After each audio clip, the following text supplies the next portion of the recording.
Okay, we are now recording. Okay, so we are here with Aylin Gökmen from Switzerland. Aylin, it's nice to have you here. Thank you for accepting this interview. Thank you for having me. She's presenting her film Tale of the High Twinkler to the festival.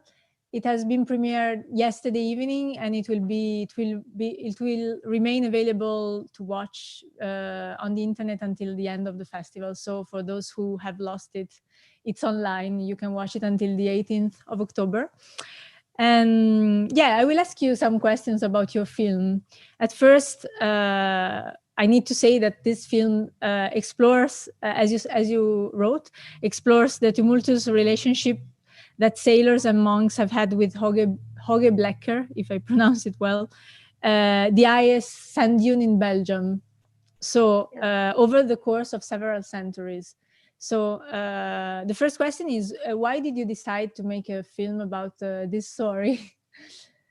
So it was a semester film. It was a school project within the program DOC NOMADS. So it's a mobile school, and it takes place in 3 cities in Europe. So we started in Lisbon, then we went to Budapest, and then to Brussels.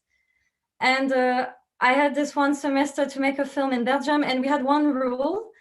We had to record our own voices to do the voiceover for a short film, which was a very stressful experience for me because I'm not used to this at all. And I was looking for some kind of magic, maybe. I remember I was on Google Maps actually, and I was looking at places in Belgium, and then I found this. I clicked on this sand dunes on the map, and I found the story on Google, and I was just I was amazed by the history of it. So yeah, that's how it all started. And then I wrote this little fairy tale about it. And yeah, that's how the film was born. Great. Yeah, because actually it's true that in your film there is this sort of fairy tale atmosphere around the story. It's not just telling like facts as they are, but there is all this legendary aspect behind. And I also read that you often combine the documentary, a documentary approach and literary approach to work on, and that your works revolve around the themes of memory, imaginary, and landscape. So what I wanted to ask you is also, how do you feel this legendary and an imaginative aspect of the story to be connected to the present day landscape that one can see when he's there? Because your film, for those who have not watched it yet, is telling the story through the voiceover, as you said, and then we see images of the place, like the place we are talking about, images of now, like that you shot now. So how do you feel these two aspects to be connected? So first of all, I actually have a background in literature, and philosophy. So I've always been interested in fairy tales and fictional stories as well. And then I went into documentaries, and in the beginning I didn't know how to combine these two worlds, these two passions of mine. And I think this is a bit related to my personal approach to documentaries. I really like to add some magic, some almost magical realism into it. I'm not that interested in just filming factual reality. I always try to add my touch of, I don't know, imagination. And so I've always, lately all my projects were related to things that can be actually captured on camera, that are not visual, like imagination, memories, dream. So there's always this challenge of how to tell these stories. For example, the stories that it happened centuries ago, it started centuries ago. So how can I tell it today in a documentary? The approach I found for this film was to actually look at this past centuries, but through the lens of the recent footage and landscape. And so I try to tell something about the past by confronting it to today, to what I could see on this Belgian coast, for example. Yeah, that's just a lot to say about this question. Yeah, I know. It could be also a very long answer, I know. I'm sure that people who will watch the film will feel this, actually, even without giving a very long answer. I'm sure about this.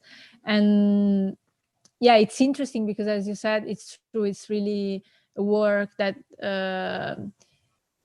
is about something that is very delicate and invisible. It's like a sort of other invisible layer of reality. And I wanted to ask you if it's but you almost already answered to this question, like if this approach is something you use, you have applied also in other works, or if it was something new for you, like this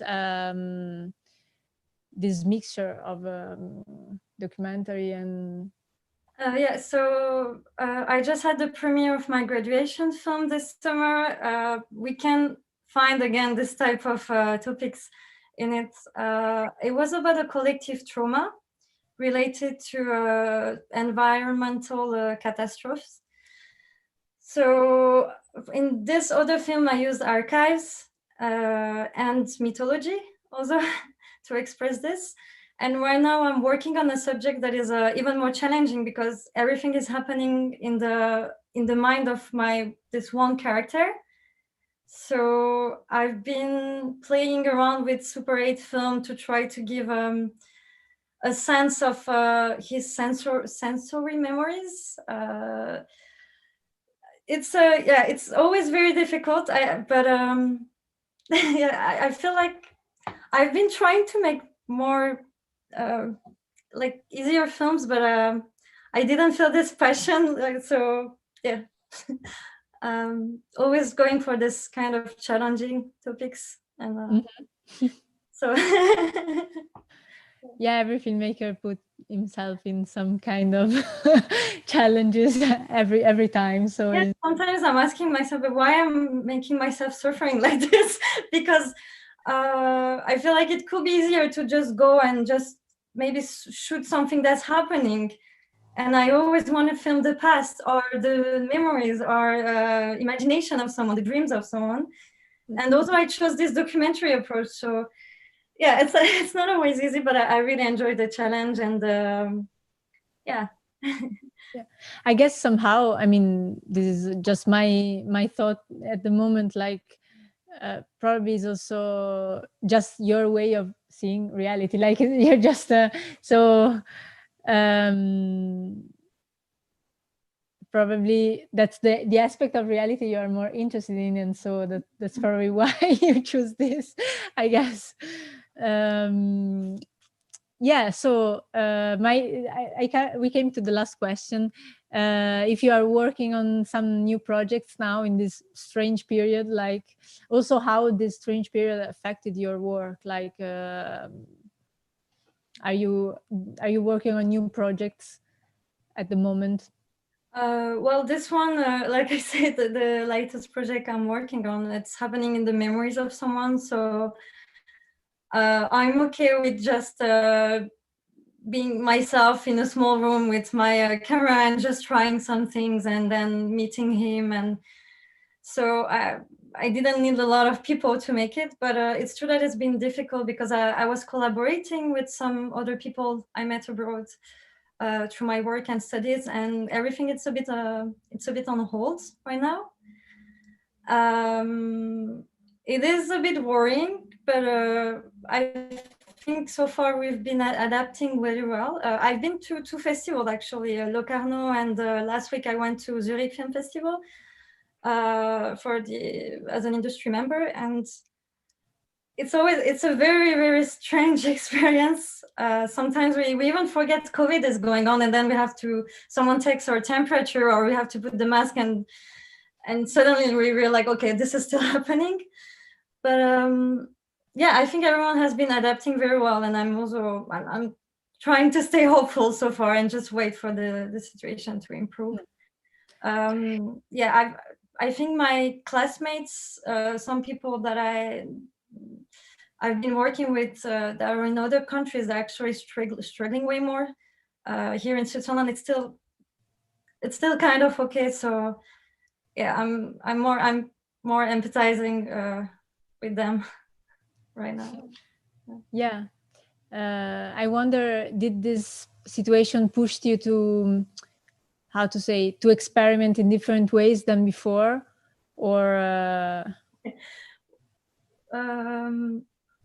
Well, I was already interested in things we can film, so I feel like this situation on a personal level, I mean, on my artistic level, it's still okay, because I can still keep on trying what I was doing. I love working with archives, with things that are more abstract. Right now I'm trying to make films that are even more experimental than what I did before. So I think this is the perfect period to experiment this. So it's all fine. Great. Yeah. That's good that yeah, that you have time to experiment more, even somehow the excuse like yeah, now no one expect anything else from me right now anyway, so yeah, I have this excuse. Okay, so it was interesting, and I just ask now Dominic, as I cannot see the chat of YouTube. I ask Dominic if there is any questions from someone who is following. Okay. Okay, no, we don't have questions from anyone. That's okay. People can contact me through my social medias anyway if they find. Yeah, of course. Find you can be reachable online, and yeah, if you feel like adding anything.